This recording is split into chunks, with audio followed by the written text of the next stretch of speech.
Hey everyone, my name is Kevin Cruz. I'm a regenerative farmer dedicated to the pursuit of combining ecological restoration with sustainable food production. In this video, I'm going to share with you all a passion project that I've been working on these past few years. The story starts in a tiny village nestled in the hilly landscape of Comayagua in central Honduras. This village is called Las Guacamayas, and it's the birthplace of my mother, grandmother, and countless other family members and ancestors. In 2013, my parents purchased a parcel of land in this village and have since then built a beautiful home on the top portion of the property.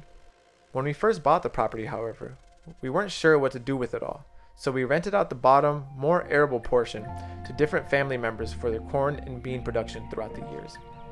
This, unfortunately, meant the slashing and burning of the land, as well as the usage of chemical herbicides, fungicides, and fertilizers that is typical of most subsistence farmers in this area. Needless to say, the land slowly degraded over the years. It wasn't until late 2016, which is when I first started my organic farming journey, that I decided to take more responsibility of that lower part of the property. The very first thing I did was to stop renting out the land and to let it rest. As expected, the land turned into what locals call guamil, an overgrown thicket of grasses, vines, and other fast-growing, often thorny plants that take over the land after the last harvest. So the next step was to keep the guamil at bay. From 2017 onwards, the maintenance of the property was simply to chop everything down with machetes before it got too thick. This tactic had many benefits. It was simple and cheap, it helped improve the soil over the years, and it bought me some time to figure out exactly what I wanted to do with the land. The major downside to this indiscriminate chopping was that it kept resetting ecological succession back to the very beginning, preventing any trees from establishing themselves. In the late summer of 2020, after years of studying regenerative agroforestry techniques, I was finally ready to get serious with the land. I had a family member plant out a small patch of bananas on the property. The purpose of the banana patch was to kickstart biological processes and supply future trees with nutrients and water, both of which are abundant inside of banana stems. In May of 2021, my partner Laura and I were able to implement the very first plantings. We gathered tons of seeds and cuttings from the surrounding area and made small nests for the seeds, covering them with any biomass we could find. Because our banana patch wasn't fully grown yet, we gathered some banana stems from a neighbor's property and painstakingly hauled them to the bottom of our property to help fertilize and irrigate our nests. We also modified the management of the land during this visit, and any trees that were resprouting from the base were spared the machete.